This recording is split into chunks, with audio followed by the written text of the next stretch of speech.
Hello, welcome to the Broward College Environmental Science program.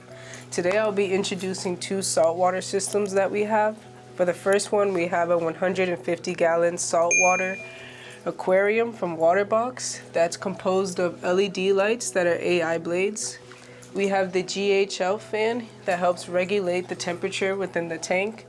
We have a clear view mesh lid that seemingly blends into the tank.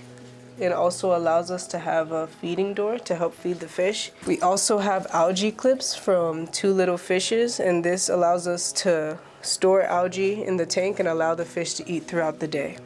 And we have two wave makers, which help allow the aquarium to have flow and make waves within the tank. Underneath the 150-gallon saltwater aquarium, we have the sump, which is a filtration system. Water enters through the mechanical chamber, which has composed of two filter socks and ChemiPure, and then moves on to the bacterial filtration chamber, which is composed of bioballs and bioblocks. We then have the protein skimmer chamber. The skimmers from Deltec in the models 1000IX, and we have probes that help measure the water parameters such as pH, temperature, and ORP. We have a probe from Katoili that uses conductivity to help measure the water quality. And then here we have the maximum water level we would want the water to reach. We have the minimum water level we would want the water to reach, and we have the ideal water level we would like to keep it at. Next to it, we have the return pump chamber, and it's composed of the return pump and the ATO sensor. Here we have the automatic feeder, and here we have the RO reservoir. We also have in the back, we have the emergency overflow drain pipe. We have the main drain pipe, and we have the return pump drain pipe. So this is our control cabinet. It's composed of the Trident, which tests for calcium, magnesium, and alkalinity multiple times throughout the day. The Trident is connected to the Apex Pro, which is the controller for the tank. Then we have the Apex Energy Bar. This controls devices that do not have Wi-Fi or Bluetooth. We then have the weather station. This monitors the temperature and humidity in the cabinet and in the lobby. Then we have the Katoili controller. We also have the return pump controller, that is Vectra. We have the wastewater. We have the iPad to look up all the information from the Apex that it's reading.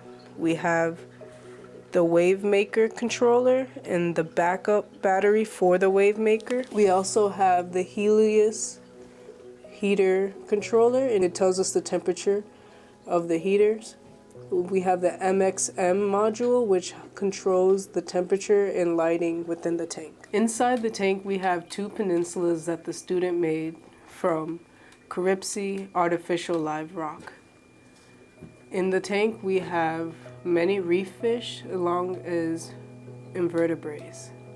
For the invertebrates, we have the Mexican turbo snail, we have the pincushion sea urchin, and we have a few peppermint shrimp.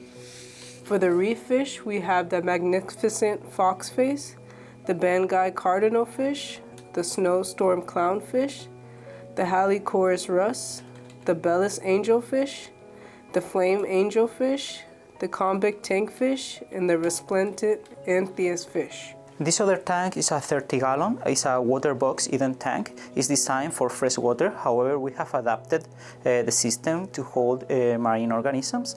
This system is lighted by an AI blade, grow light.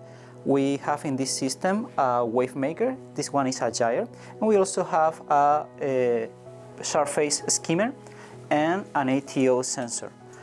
So in this tank we also have an automatic feeder. This one is in the outside rather than in the sump as in the other system, and we have a feeding ring from Two Little Fishes in order to keep the food in a single space to make easier for the fish to eat. We also have a GHL fan to maintain the temperature within a certain threshold, And when we go inside the tank, the animals that we hold in here are 2 ocellaris clownfish and 5 green anemones and 1 rainbow anemone. Also, we have green star polyps and orange zoanthid. Going with other invertebrates, we keep 3 Mexican turbo snails and 1 sea urchin. The rocks are Carib Sea artificial life rock. Underneath the tank, if we start on the left, we have an oase canister filter that also maintains the temperature with an integrated thermometer. If we continue to the right, we can see a large jug where we keep the RO water for the ATO. In the back, we have the controller for the wave maker, and going once again to the left, we have the controller for the fan and the thermometer. It's an inkbird. It's programmed in a way in which if the temperature goes lower than a certain threshold, it will activate the heater. If it goes higher, it will activate the fan.